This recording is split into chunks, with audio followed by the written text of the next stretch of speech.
We have certainly talked here at the Voice of College Football with Corey concerning the quarterback room, the quarterback situation, and preparing for the 2025 season.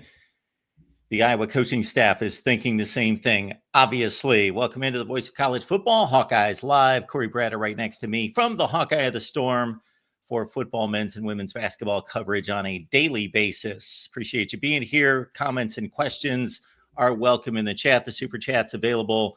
Please consider contributing to the show. Corey, how are you? I'm good. We got a little less than 2 weeks now from the Music City Bowl. That'll be a grand finale to the season, but it kind of feels like the season's already over in a sense. I'm looking forward to bowl games. They started Saturday, and we'll get a continuation of them tonight. Had a couple days a lag, I'm assuming, because of the NFL, and so we'll get a game tonight, and games basically from here on out. It'll be fun. I'm 2-0 on my picks, Mark. I don't know about you. I don't think that I picked against the odds makers over the weekend. I had Jackson State winning, and I had let's see who won the other game. South Alabama. Yeah. Started off slow, but they came on. I watched that whole game. Isn't that amazing? I watched like no college football during the season except Iowa, and then I'm watching South Alabama and Western Michigan. I think that's cool. I like that. And I would tend to do that. It all depends on plans. So that was on a Saturday night. I had a Christmas party on Saturday night. So I did not see Army Navy except preparing for the Christmas party. And then I got home late. I flipped on the South Alabama Western Michigan game because that was on after the Heisman Trophy. I flipped it on late and caught like the last 5 minutes of the game. So I did watch that. I contemplated, okay, do I go back and watch the entire game? Wasn't going to do that. Maybe I will at some point.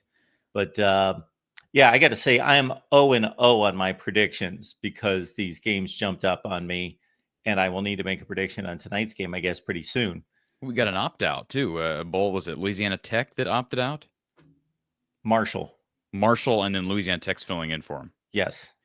Okay, so I haven't adjusted my pick on that. I got to re-examine. These are hard to make predictions on. It seems like the matchups aren't as even as they used to be. Like Michigan, Alabama on paper, Alabama should win that game going away.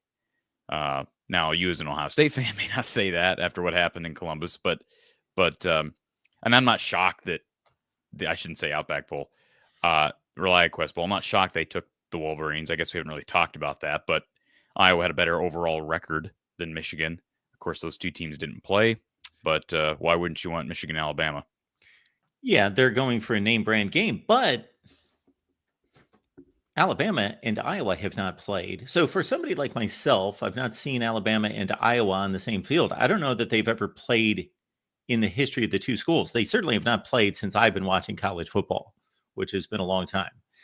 And these conferences were not playing nearly as many games against each other because just prior to me starting to watch college football, the Big Ten did not advance anyone to bowl games outside of the Rose Bowl. So Michigan and Alabama just played last year. They played in 2019. They played in 2012. They've played in 3 bowl games that come to mind before that, going back to the late 80s. Alabama, Iowa. Give me that matchup. Yeah, I think it would have been a little bit more coveted of a matchup if Saban was still there, given the Ferentz-Saban connections, maybe. But, yeah, that would have been fun. And let's see, they would have been able to see it would have been a battle between Iowa and an offensive coordinator that a lot of fans wanted, right? Who's the OC at Alabama? Isn't it what's his face? Well, let's see, it was Tommy Reese, and now it's Kalen DeBoer, and they brought in the guy that we talked about a zillion times that coached Michael Penix. Ryan Grubb. Yes, Ryan Grubb. Yeah, he's an Iowa guy, so there would have been some connections there. But I know we got a lot to talk about, Mark, and not a lot of time to do it. Ethan Hurkett is back, excuse me. Where did I get this? Like preseason, I don't know where I came up with that. It wasn't just me that was talking about it, but we all discussed how this year was going to be like the last year we'd have to worry about COVID stuff. And the reason we were wrong on that and I want to say it's not really a technicality. It's just how it works out. If a player, and explain how HURKETT and Logan Jones are both returning now, Mark, and that's because Logan Jones also announced since we were last on the air together. If a player played in 2020, or I should say was a part of the 2020 class, regardless of if he played or not, he was then able to just utilize that year as a free year and then take a redshirt year a different year. So I had to go back and look at and see if HURKETT played as a true freshman in 2020. But because it's a free year, just because a guy did redshirt, he's able to redshirt basically again, since that 2020 year was a free year. And that's why we have situations where you got a couple of players now for Iowa that are able to come back for year 6. And so in this case, both those guys, HURKETT and Logan Jones, were part of the 2020 class. They redshirted. I believe both of them would have redshirted in 2021. Then you have 22, 23, 24. They both got 1 year left. So I guess maybe other people, there were people who probably dissected this preseason and realized that this was a possibility. But it's big news. I mean, the HURKETT thing is really big because I don't think that defensive line was as consistent this year as maybe we thought it should be. And that's going to really help on the outside. I mean, it's going to give you some flexibility having a really good, he's our best pass rusher right now. And imagine he and Max Llewellyn, a year older, lining on opposite ends, and then you assume Aaron Graves is back. He was in Carver Hawkeye Arena with some transfers this past week for the Cyhawk game, kind of showing them the ropes. So I would anticipate that that means he's returning. He's made a formal announcement yet, but he's got a year left.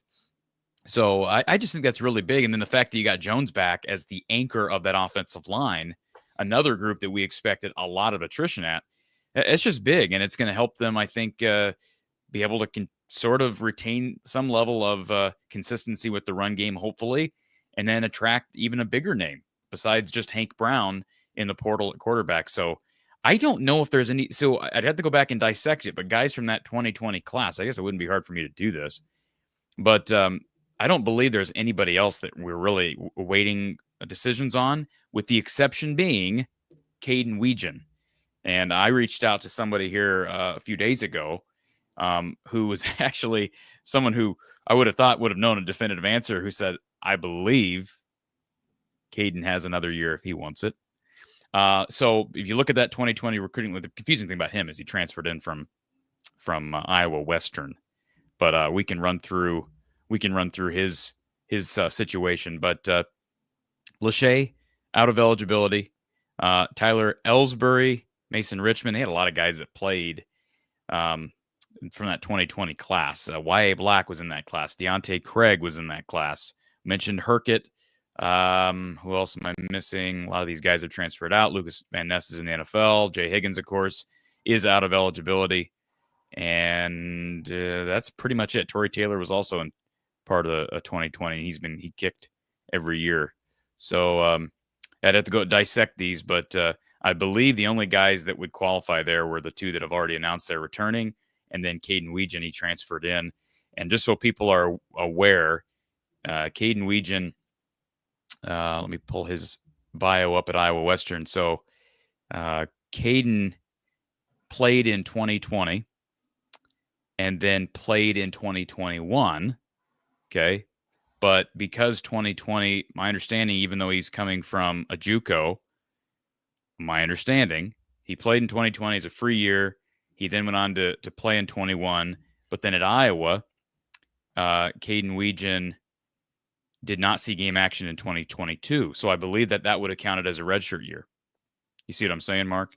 So I think even though he's played 4 years, he has a fifth year of playing, because one of those years that he played was in 2020, if that makes sense. And we have not heard anything exclusive on Caden Weegan. Maybe other people out there, maybe there's other writers talking about it. I don't know. I don't subscribe to other writers, but that's my understanding of the situation. He may be the only decision we're waiting on.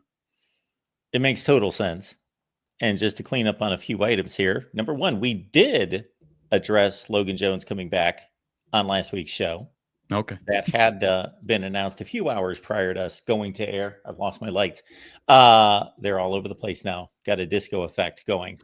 That's number one. Number two, Jackson Johnson is letting us know that Nick Sheridan is the Alabama offensive coordinator. Okay, so where's Ryan Grubb? Maybe he's the quarterback's coach. That could be it. I don't know for sure. Number 3, I was not confused about the eligibility rules concerning COVID and so forth. So don't lump me into that. Well, there are not a ton of scenarios where guys played in 20. I mean, how many scenarios are there out there where guys didn't play in both 2020 and 2021 or played in 2020 and then did not play in 21? Well, what becomes confusing is we're now under a 4-game Right. situation with red shirts. So guys can have fairly significant seasons, whether it's at the beginning of the season and then they get pulled back to red shirt, or they can step on the field late and contribute and still red shirt. That gets a bit confusing. That would be one thing. Just to be abundantly clear, 2 guys that I read in that list from the 2020 class that are out of eligibility, Ellsbury and Mason Richmond, they redshirted in 20. They were here in 2020, but then they played as redshirt freshmen over the 4-game minimum. So you're right. If you play, most cases, if you're going to play 4 games in a season, it's going to be the second year. If you came in 2020, it's going to be in 2021 where you did that. Or maybe you did it in both. Or maybe you played every game in 2020, then 4 in 2021. But literally next year, Mark, we're beyond this. Right? Unless there's medical stuff. I mean, unless there's medical stuff, which is out there. I told you about a Miami tight end who's playing his 9th season. Yeah. And the Utah quarterback, I know there was a false report out there that he was coming back for like year number 8 or 9 or something. What's his name? Cam Rising. Rising. Thank you. And then the other thing that comes to mind as you had surveyed all of that information is that sounds like a really good recruiting class in 2020. Yeah. I was just thinking the same thing. Yeah. And some of these guys, I mean, Lucas Van Ness obviously left early. Torrey Taylor, phenomenal. They did not do well, I don't believe, in that year as it relates to transfers, because they went out and got Coy Cronk, and then he really struggled, dealt with some injuries. Matt Lorbeck from NIU really struggled. Jack Heflin played okay, has bounced around a little bit in the league, but obviously the portal has totally changed now, and I know we're going to talk about that. Yes, thank you, Ryan. My brain's not working. I knew that. Well, he took the job in Alabama, right? And then he hopped to the Seahawks like after he took the job. It's like what Bill Belichick's going to do, right? We assume. You think Bill Belichick is, I'm sure he's probably waiting for an NFL job, right? He's got a really weird buyout from what I've read that basically if he wants to jump at any time, he can jump. If he didn't have to mess with all that has to be messed with concerning NIL and the transfer portal, I would buy into more of this is kind of a move, a next step into retirement. But I would much rather be an NFL head coach these days than a college football coach by far. By far. Oh, yeah, of course. They're totally different jobs, right? One's a coach and one is sort of a coach. One's a, obviously recruiter and fundraiser. Disciplinarian, yeah. That's another thing. If you're a head coach in the NFL and somebody runs amok, the league takes care of it. It's the league's problem. The league deals with it. They have no say-so over, we're going to suspend him, we're going to do this, we're going to do that. No. I just worry about replacing him. Yeah. The Logan Jones thing, Ethan Hurkett thing, basically they're 2 for 2, right? So far as it relates to these decisions with guys that were part of the 20 class, took an extra redshirt year and have 1 year left. So the fact that they were able to get both of those guys back is huge. And now we potentially await a decision from Caden Weegan and a bunch of other people who Iowa has had onto campus. Langdon Kitchen's a kid, Northwest Missouri State, I believe, who was there at the I was there at the SIAC game myself as well last Thursday. He was also there, as was Hank Brown, who later committed. And we have not talked about his commitment yet on the show. I know that. But Langdon Kitchen, I believe, I have not spoken with Langdon, full disclosure. But according to our guys over at HawkeyeReport.com, Blair Sanderson does a great job with Tom, Kyle, and the guys over there at Hawkeye Report on 3. I believe they reported that Langdon Kitchen's finalists are Missouri, Wisconsin, Kansas, and Iowa. And he has been taking other visits. And then they got 2 receivers that have, I believe, one of which was already on campus. Again, don't quote me on this. I believe Trayvon, no, was he so he's the one from Northern Illinois. He is planning on coming to Iowa City, if I'm not mistaken. I should have that in front of me, and I don't, so I apologize. He's got 1 year left, been very productive at Northern Illinois. And then Sam Phillips is another guy. A couple of reporters have spoken with him. He is also looking to take a visit. He's visiting Virginia Tech this week and hopes to be in Iowa City here in a few days. They'd love to get Jordan Dwyer to campus, the kid from Idaho who's put up ridiculous numbers for the Vandals, but don't know that they're going to be able to afford him. My guess is he's going to be deriving a lot of high major offers. And the Chattanooga receiver is probably the type of kid, not that Idaho is some power, but I'm guessing like the Chattanooga, he's 5'9", buck 87. He's got interest from Memphis, East Carolina, and I think a couple other FBS schools.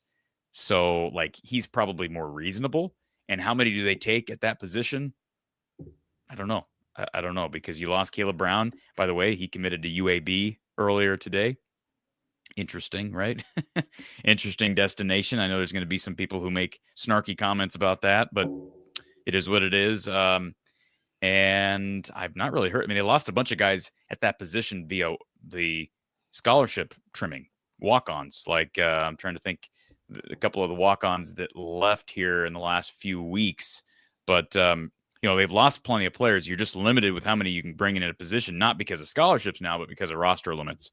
So, Hank Brown is officially signed. It's not really signing. There's no national letter of intent when a guy's transferring in. He just enrolls, my understanding of the situation, unless that's changed in the last year or two. I see Tacoon's comment about who are my top remaining targets in the portal. I mean, my wish list would be Jonathan Dwyer from Idaho. Jordan Dwyer from Idaho. And then, Prabula from Penn State would probably be pretty high on the list because they need another quarterback, especially if Marco Lainez, with him entering the transfer portal and pursuing other options, they just need more people in the room. And you don't want to go in. I would prefer to not go into this year with a much heftier schedule with a battle between Hank Brown and Brendan Sullivan.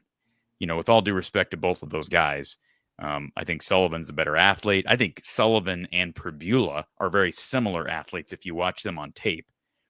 Prabula is probably considered to be a better prospect.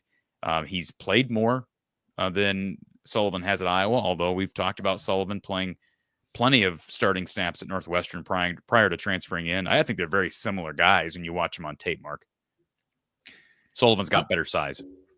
On a side note, before we get into the analysis of Bo Prabula, is this situation that has to be addressed concerning the college football playoff and the transfer portal, because really he is the first impact player who has transferred out or entered the portal, I should say more accurately, for a college football playoff team. Sure, we've had guys enter the portal for teams and they had little significance. They weren't playing. They were playing some special teams, whatever. He's the first guy that basically, and if you read his statement on X, it was that, hey, I'm a Pennsylvania guy.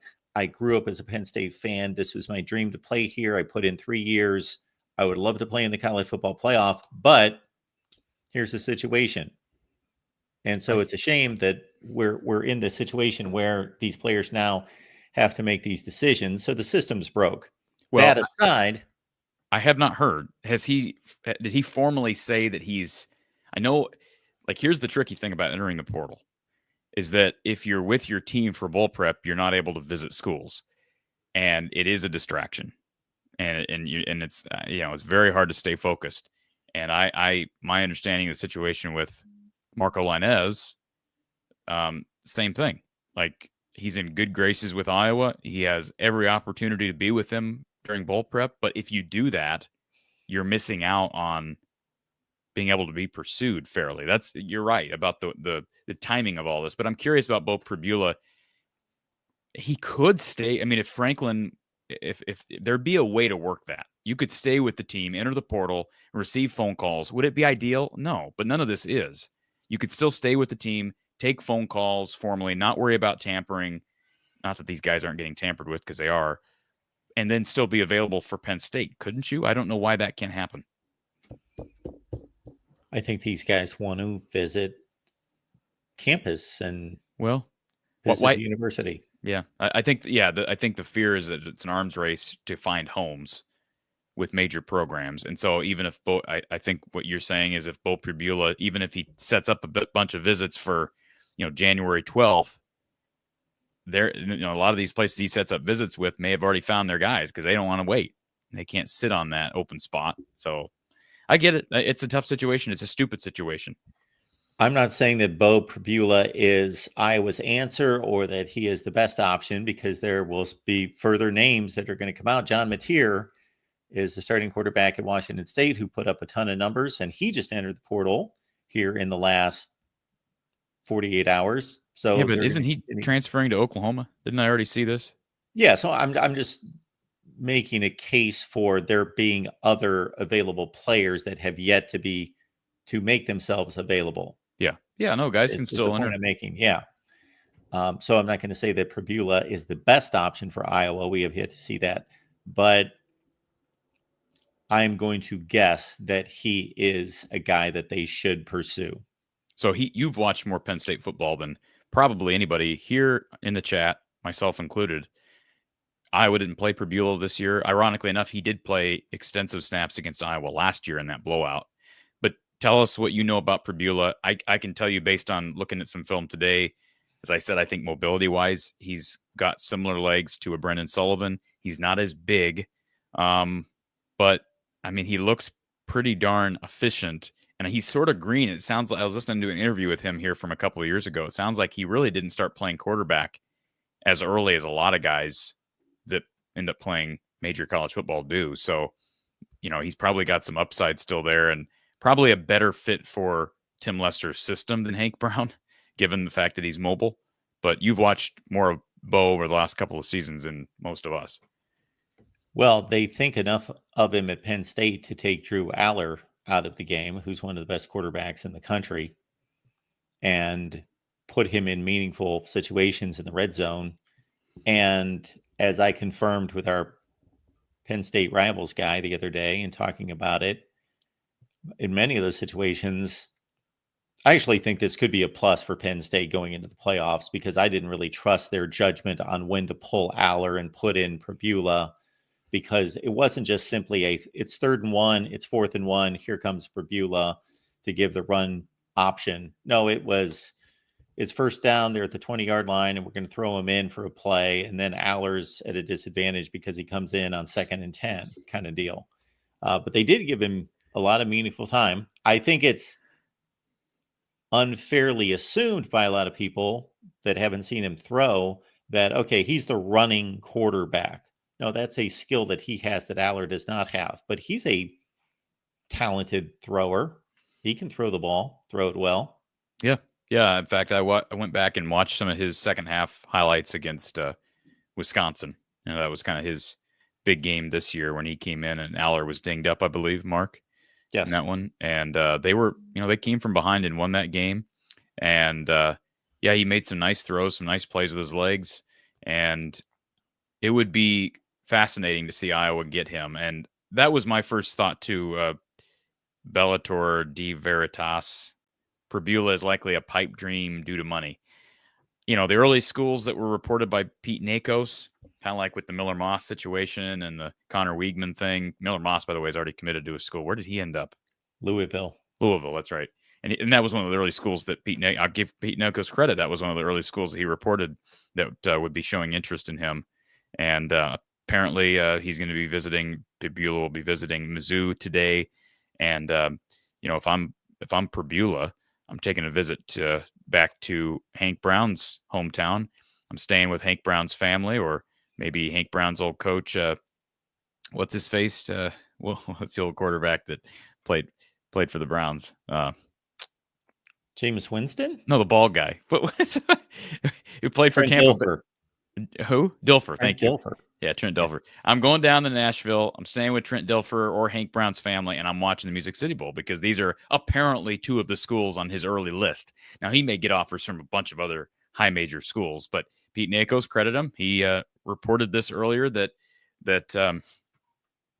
Pribula would be pursued by Missouri, and apparently he's taking a visit to Mizzou. So there you go. If you're Iowa, that would be the next step. Get him for a visit and say, hey, come down to Nashville, watch us beat up on your other school you're thinking about. But honestly, some of these recruitments, like you mentioned, the kid from Wazoo, these things are moving so fast that he probably won't even be on the market by the time we hit December 30th. He'll have either committed to Mizzou, to Iowa, to I think was it UCF was the other school on Pete Nakos' list, or somebody else will make a run at him. Yeah, so that's the situation with Bo Pribula. Unfortunately, will not play in the college football playoff. Maybe next Iowa's quarterback, and that would be a heck of a quarterback battle between he and Brendan Sullivan. I don't know. How much where does to put that odds on that one? From your perspective, given what the schedule's out, I have not really reacted to it on the air, but we've talked about it. How does if you somehow are able to land Pribula and you bring up, say, Brendan Sullivan returns, and I don't know that he would at that point, that's a question mark. But if you land Bo Pribula, you have Hank Brown, Brendan Sullivan, Jimmy Sullivan. Then you have at least Ryan Fitzgerald as a walk-on who knows what Jackson Stratton does. You have that quarterback room, which I think would probably be above what they've had collectively without question. And then you add Logan Jones back, Ethan HURKETT back, and say you get a kid from Northern Illinois who is I think he was 1,000-yard receiver who fits the Tim Lester mold size-wise. But like you add somebody like that, and then you also return Jacob Gill and Reese Van Riese's back healthy. I mean, I expect Seth Wallace to figure it out at linebacker. He always does. So they lose a ton there with Jay Higgins and Nick Jackson along with Kyler Fisher. But Jaden Harrell's back. I think you're probably going to see Carson Shire take the next step, assuming he's healthy. And then you get a bunch of competition at cornerback. How competitive can Iowa be with the new schedule if all that happens? And I know that's a big if, but if all that happens, you've already had two dominoes fall with Jones and HURKETT. How competitive can Iowa be with that schedule? And once again, the NIU receiver is Trayvon Rudolph, correct? Yes, Trayvon Rudolph, correct. 37 catches, 392 through the air, 1 touchdown. Okay, so he's not the one. I'm thinking of the Chattanooga kid. It's a 1,000-yard receiver. Yeah, Sam Phillips is the kid from Chattanooga who is a 1,000-yard kid. So, folks, if you're interested, I posted a video reviewing Iowa's schedule. It's right here. And with a major on comparing the teams that are different on the Big Ten schedule from 2024 to 2025. Okay, whether that was a difficult upgrade or a downgrade and an easier schedule, one way or the other. I would say it's a more difficult schedule for Iowa. Well, considering that they underachieved this year and they should have done better than 8 and I still think that they should have done better than 8-4. I think that's a reasonable goal. 6-3 in the Big Ten. They should have done better than 8-4. The floor should have been 9-3. We talked about this preseason. Floor should have been 9-3. We talked about it preseason, and I certainly agreed in the preseason. I don't remember if I picked them 10-2 or 9-3. Regardless, of course, I said that they would be better. Now, then once I watched it play out, though,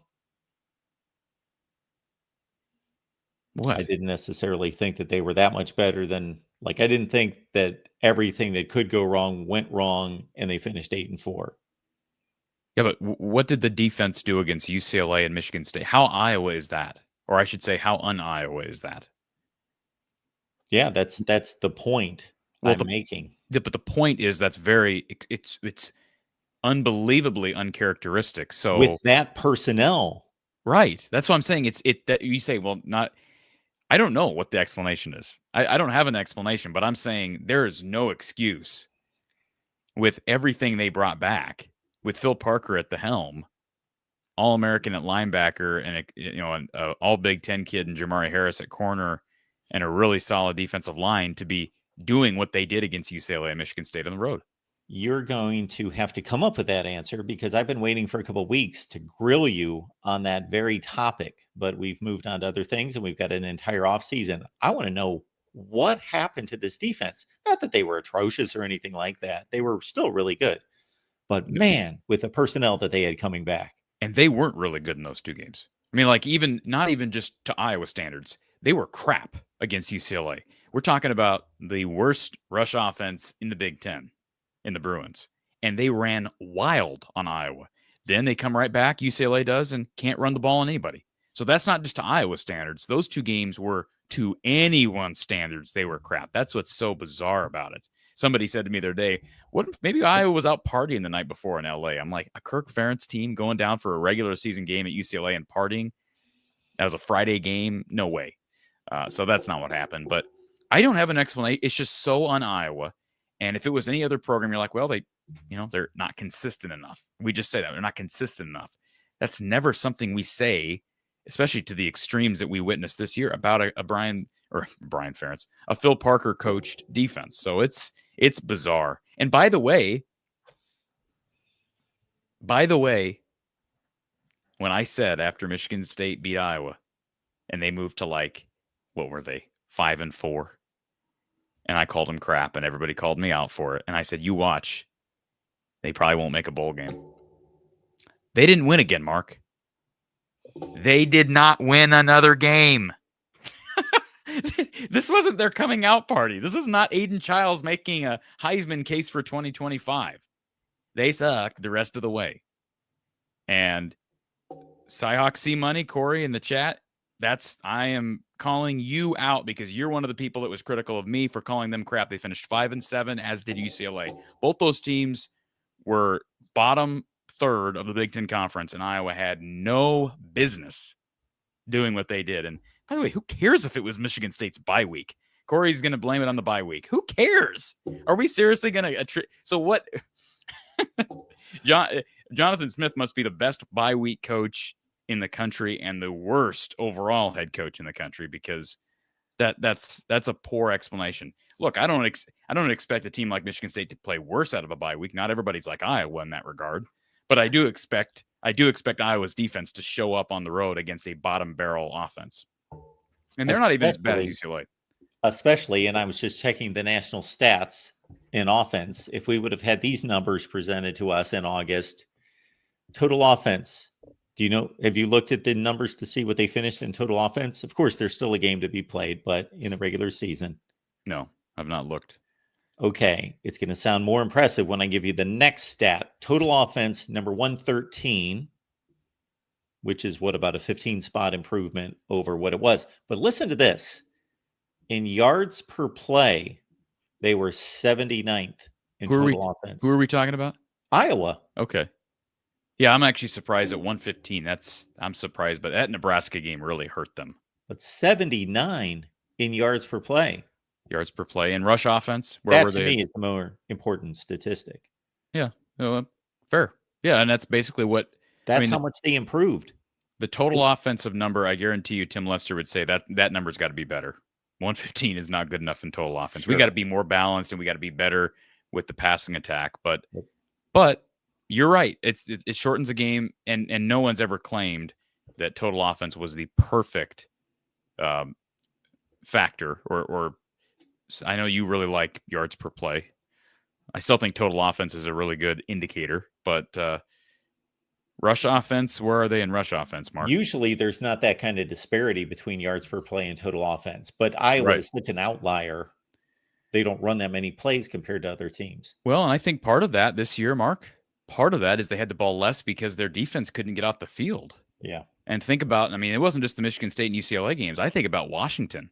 They won that game going away, but boy, Washington really moved the chains in that first half and burned clock, converted third downs, got into Iowa territory. The Michigan State game, it's not like Iowa was giving up a bunch of super explosive plays. They just slowly got down the field, and Iowa held them to 4 field goals in the first half. But think about how much clock that eats up. So they totaled a bunch of yards, and Iowa didn't have the chance to total yards. So, yeah, it's sort of an outlier. You're right. Those two stats normally go hand in hand. We do appreciate you being here at the Voice of College Football. Corey and I get together every Tuesday, 4:30 Central, and we would ask you to bring a friend or two or 50 along with you for the ride. And typically I'm able to get out there on Facebook to some Iowa fan groups. I would be curious to know this. If you are a member of an Iowa Facebook group, please put that in the chat. I have joined about 6 or 7 Iowa Facebook groups. And it's funny because they ask you if you're a fan. I'm honest. And I say, no, but I own and run this channel. And then they allow me to join the Facebook group. I just go in there to drop the link and say, hey, we talk Iowa Football Live with Corey Bratta every Tuesday night. Here we are. But I failed to do that today and failed to advertise on Twitter. We do have 170 folks on the line, though. So we do appreciate you being here. Real quick, I just want to say Iowa was 21st in the country in rush offense. 21st. So the fact that they were 111th, that's not just yards per rush. That's that's yards per game. So that means they're breaking off big runs. Right? That's what that means. They're breaking off big runs, and then they don't get the ball back enough. And their pass offense is not doing much of anything. I doubt that there were many teams in the country that broke off as many big runs as Iowa did. Like if we looked at like 20 plus or 30 or 40 plus runs, they obviously Caleb Johnson had a huge number of those. Yeah, I think they were. I'm looking at these stats. It looks to me like they were 21st also in yards per 20th in yards per play on the ground, yards per rush. 5.18 yards per rush, and Iowa finished basically right at 200 rushing yards per game. What's the running back room look like next year if they don't do anything? Well, it's Jazz Patterson, it's Kamari Moulton, and maybe one of the young guys breaks through. I really like Brevin Dahl's speed, and I know there was been some tinkering with him, maybe playing some at receiver. I like him as a running back. I've liked him since high school when he committed. He's coming off a broken leg his senior year of high school, so there's a question there. Xavier Williams is a really, really solid, big running back that was a freshman this year and looked impressive at Iowa's open practice and flashed some at during fall camp. But yeah, I would have to think it's a battle between Moulton and Patterson, and I'm not aware of them going after anybody in the portal. So it's kind of interesting, isn't it? Because you lose your best player basically in Caleb Johnson, and they're not really does not appear like they're too concerned with going to the portal at that position. So here's one of those things. It's like, well, they've been good as a room, but you lose that guy, you think, you're going to probably have to go add somebody. They added Nathan McNeil as a freshman. As I mentioned, Xavier Williams, Brevin Dahl, Terrell Washington played some at receiver, came in as sort of a Swiss Army knife running back. So maybe he works in the mold there. And does Max White have one more year? I don't think so. And here's another situation as a walk-on. Even if he did, I don't know that he'd return. I have not heard anything from him. But two-headed monster, hopefully, with Kamari and Jazz. They're certainly not the big backs that Caleb Johnson is. Of course, next Tuesday is Christmas Eve. We will have to figure out what we're going to do next week. So we'll get that worked out, folks, and let you know when we will show up next week. And the bowl game is on Friday? On Monday. Oh, the next Monday. The 30th, yeah. Okay. Yep, bowl game's on the Monday, and bowl game's on the Monday. What is the slate for men's and women's basketball? They have a little bit of a break here, Mark. They had it was double duty Sunday, which I don't like. And then they get, the women play UNI on Big Ten Plus Friday. The men play up in Sioux Falls against Utah. Need to win that game. They blew that game against Iowa State. The Cy-Hawk game needed that win and failed to close it out in the second. So they need to win up in Sioux Falls against Utah. We'll have post-game coverage there. And then it's, let's see, finals week, I think, is this week. So then you have a bit of a break, Christmas break for the two programs. And they each may play, I think Iowa, who does Iowa play? The women. I know the men have New Hampshire after Utah. They have a bit of a break. They get New Hampshire before getting back into Big Ten play. But the women, I don't know who the women play. I'll have to look this up. While Corey's doing that, I'll let you know that I'm running through every schedule in the Big Ten and the SEC.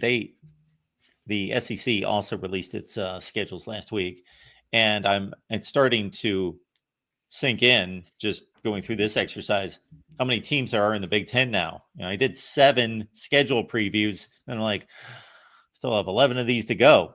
So anyway, we're posting most of those on the main channel, but the Iowa schedule preview. So if you want to check out the other teams in the Big Ten, which leads me to this, if you're watching the likes of Western Michigan and South Alabama, I would hope that you're going to be tuning into the historic first run of the college football playoffs this weekend, I would think.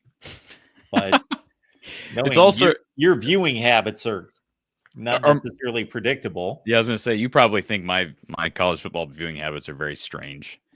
So I think I think it's great. Like you'll mention like an FCS playoff game out of nowhere, and I'll be like, yeah, I had no idea that was going on. And then it'll be like a national semifinal, and you'll be like, I caught 15 minutes of it.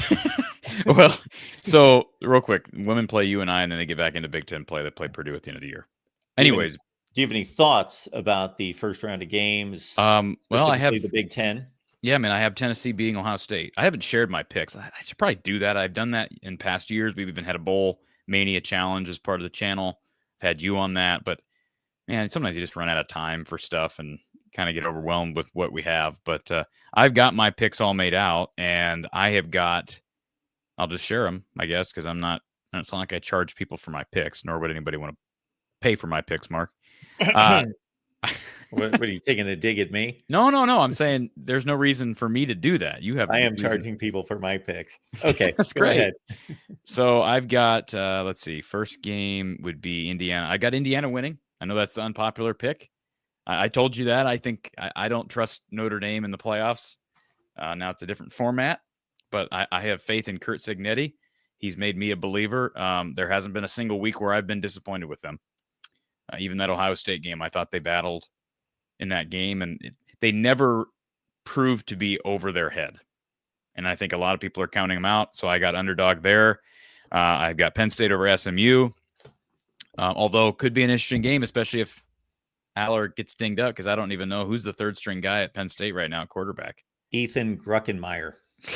Okay, great. Has he played? He's mopped up a little bit here and there, but he's basically, other than Drew Aller, arguably or close to the highest ranked quarterback recruit in the history of the school. Okay, and then I've got Texas over Clemson. And no surprise there. And then I got Tennessee over Ohio State. So to back up your Indiana claim, not to say that it's going to come through, I wouldn't be shocked by any stretch. I don't think that they're overmatched in this game. Indiana is a top 5 rushing defense in the country, and Notre Dame loves to run the ball. And if you force them into just throwing, they do not have a prolific passing attack. So Indiana could make some hay there. Based on seeing Indiana play Michigan, Ohio State, those are the 2 games that I saw them like wire to wire, and then a little bit here and there. The Michigan and Ohio State defensive lines just ran right through them like they were nothing. So they better pass protect better than that against. They had 25 plays in the second half against Michigan. They scored a couple touchdowns early, and then Michigan figured them out, and forget it. They could do nothing. 25 plays, 18 yards in the second half of that Michigan game. So they're going to have to block Notre Dame. Why are you picking Tennessee? Not saying it's a bad pick, just curious. Well, I'm not the insider that you are, but I do believe in negative momentum, positive momentum. And I think there's just a lot of negative momentum right now with Ohio State. And I told you this here a week ago. I could see a scenario where they lose and Ryan Day's done. And just some of the, it's just some of the things that you hear about. I mean, I have not had this type of a feeling with regards to Ryan Day until this year. And I think you're probably in the same boat. You come from a different perspective, but this is the first time they've lost to a team that they had no business losing to in the game. They had no business losing that game at home against this team, Sharon Moore. So I just think there's a lot of bad momentum there. And I saw what Tennessee did last year to Iowa. I know it's maybe not as explosive of an offense, but I like Nico at quarterback. And yeah, I mean, I looked when I make my picks, I go through and I look at all the results because I can't watch every game, watch very few games during the regular season, look at all the results, try to look as much as I can at stat rankings and all that. And that doesn't tell the full story. Try to look at opt-outs. That's also something I always look at. Of course, not as many for the playoff games, but yeah, I think it mainly comes back to the negative momentum with Ohio State. I would not disagree with any of that. I think Ohio State's going to tell us in the first half of that game whether they could make a serious run in this playoff or they're demoralized and done. Can I ask you real quick before we get off the air? Let me give you a couple random bowl games, and you tell me your picks because I'm guessing you don't care. How about Georgia Southern and Sam Houston? That's the R&L Carriers New Orleans Bowl.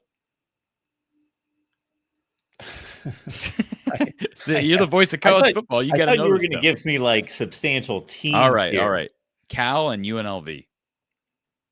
That's an interesting game yes, right there. Is. I love. I don't know that the Cal quarterback Mendoza is going to be playing that game because he hit the transfer portal. He's a scrapper. Yeah, both UNLV quarterbacks. Oh, they both. Well, the one that opted out during the season. Oh, earlier. And then the backup who turned out to be a really good dynamic player, and they run this go-go offense is the name of their offense. Up tempo, keep it going. Remember we talked about that guy potentially being a candidate for the Iowa offensive coordinator job? Yes. Yeah.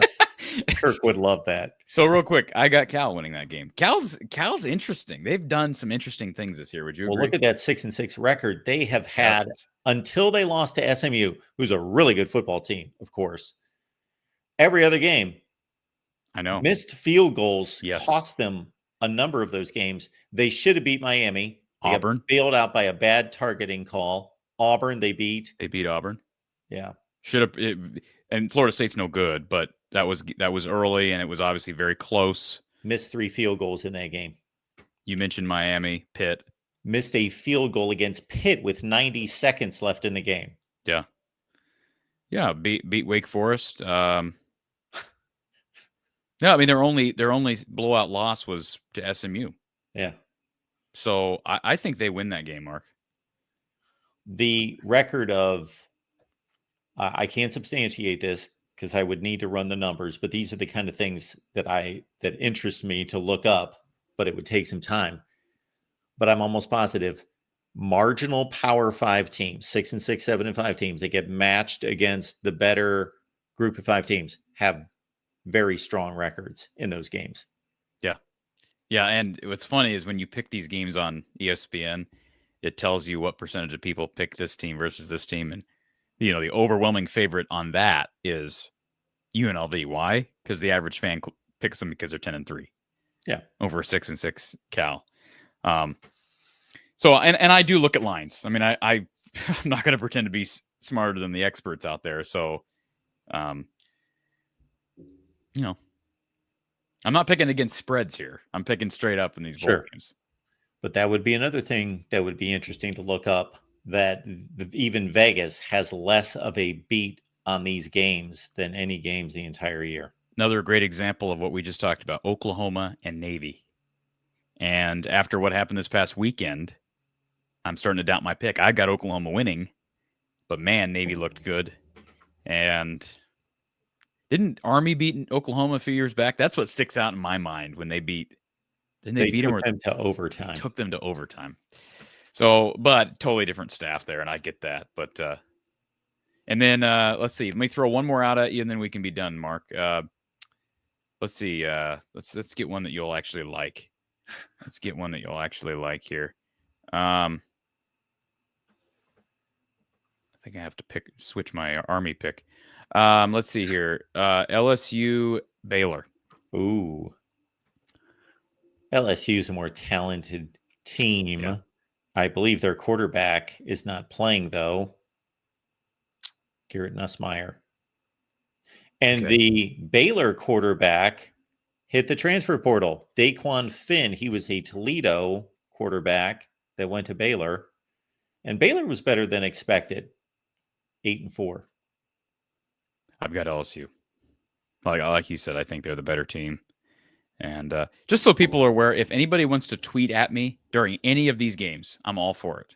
Like, it doesn't matter what level of crappy college football games. If you're watching it and you want to tweet at me, by all means, because Corey will probably be interested in it. Even if I'm not able to watch it live, I'll probably be curious as to how it finishes. Well, this is one thing I love about YouTube TV. Not that they're the only one who does this, of course, is just to go back, and every college football game the entire season is in my library, so I can go back and watch any game, and then obviously you can watch it in like an hour and a half after the game. Yeah. And tonight we got Memphis and West Virginia. Memphis beat a Big 12 team last year in Iowa State. Memphis is a pretty good football team, and of course West Virginia's fired its coach, and Rich Rod's not going to coach this game, the new coach. So I've got Memphis. I got Memphis, and I had them before the Rich Rod news.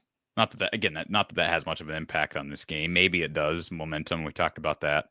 I do think that that's another factor is momentum with bowl games and with the program and just, I don't know. I think you can easily lose your team between last week in November and, second to last week of December. And so that'll be a test of some of these coaches. And that's why I almost every year I pick Iowa in their bowl game, and that was a mistake last year because I didn't even know. Maybe I didn't pick them. I'd have to go back. I can't imagine I picked them against Tennessee. But isn't Kirk about 500 in his bowl games?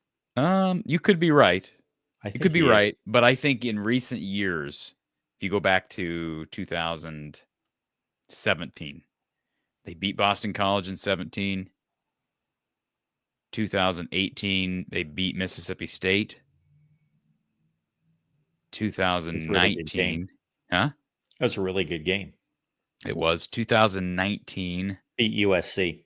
Thank you. Beat USC. 20, they didn't play in one. Right? They didn't play in one. Right. They were supposed to play Michigan. Supposed to play Michigan and then supposed to play Mizzou in the Music City Bowl, and both of them opted out. And 2021, Kentucky, they lost to Kentucky. 2022, they beat Kentucky, and then they're 1-2 in their last 3, but and they get to go back to Music City. I think he's about 500. Yeah. All right, folks. Appreciate you being here. Make it on back next week. We will update you on when we will show up, but it's always Tuesday at 4:30 Central, aside from the holidays. Enjoy the bowl games. Catch Corey with men's and women's basketball, in addition to the football from the Hawkeye of the Storm, and we'll see you next time.